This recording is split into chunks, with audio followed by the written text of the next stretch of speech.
Hop, nouvelle journée, nouveau vlog les amis. On se retrouve sur cette chaîne qui est en train de marquer l'histoire. Oui mesdames et messieurs. T'es bien touché le nez comme ça, et puis quand tu regardes, le mec il te regarde.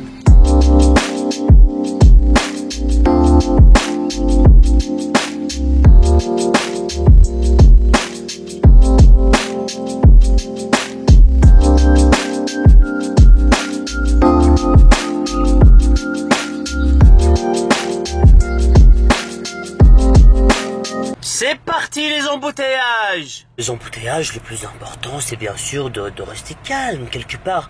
C'est les aléas du trafic, ça arrive, c'est la société, c'est l'activité, les gens vont au travail, il faut accepter.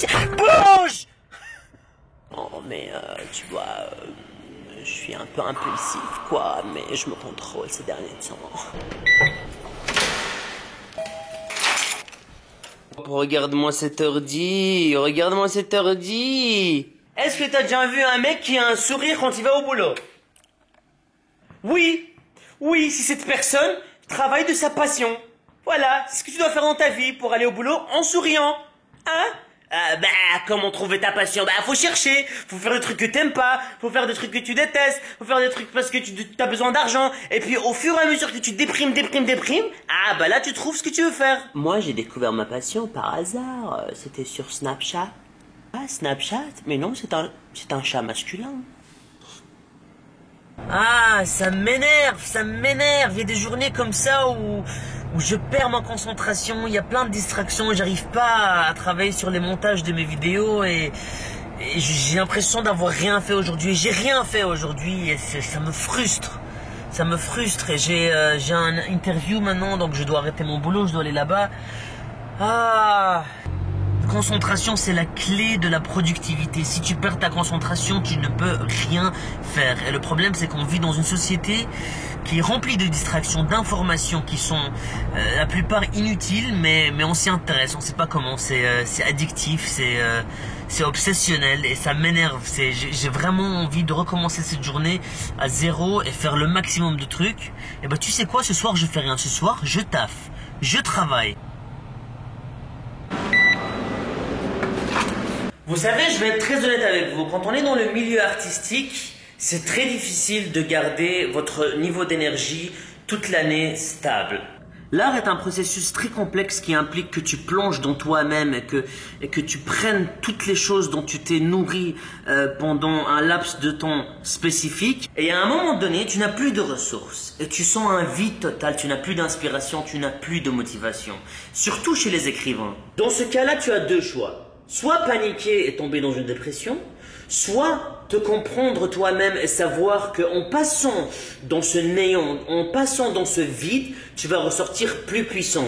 Et ce constat m'a pris du temps à comprendre. Sur mon autre chaîne où j'ai cumulé 200 millions de vues, je postais des vidéos quotidiennement et parfois, je n'y arrivais plus. Et lorsque je n'y arrivais plus, au lieu de m'arrêter, je postais.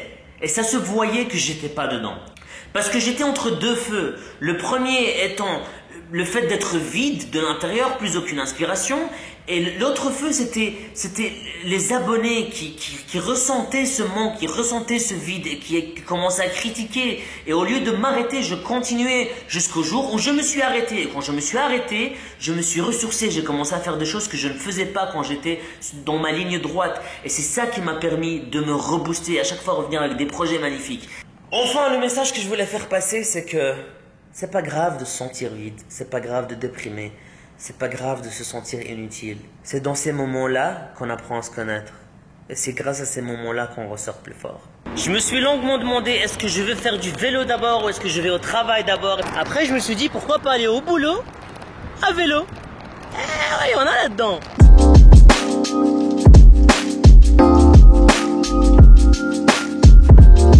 Alors mon appart il est là, mon bureau il est là, mais en fait si vous remarquez, il n'y a aucun pont proche que je peux prendre pour accéder à l'autre partie. Ouh, l'autre partie qui est romantique en ce moment. Je dois emprunter toutes les rues parallèles pour accéder à mon bureau. C'est pas que c'est désagréable, mais il n'y a pas vraiment de route pour vélo ici, donc c'est vraiment beaucoup de feux rouges, beaucoup de risques aussi pour y arriver, les trottoirs sont étroits. Mais on a la main sur le cœur. Depuis la naissance, le docteur il a dit, ah lui il fera pas de sport, il fera pas de... Ah bah sur le passeport, il est marqué glandeur. Bravo tout le monde pour avoir fini cette belle journée de travail. Vous êtes en train de rentrer chez vous. Rentrez chez vous, embrassez vos femmes et mangez, surtout mangez. Regarde-moi ça, c'est plus beau qu'un croissant à 8 h du matin. Allez, on s'approche tout doucement, mon bureau il est juste là-bas. Je reste bien calme. Retour au bureau pour déglinguer cette journée. Ouf. On va s'aimer, on va danser. Oh là, mon frère nous a fait une ambiance cosy, romantique. C'est parti. Alors ici, on entre dans la scène la plus émouvante du documentaire. C'est quand sa maman lui souhaite tout le meilleur et en fait il commence à pleurer. Je suis pas censé vous dire ça. Vous êtes censé attendre la vidéo, mais regardez comment c'est émouvant.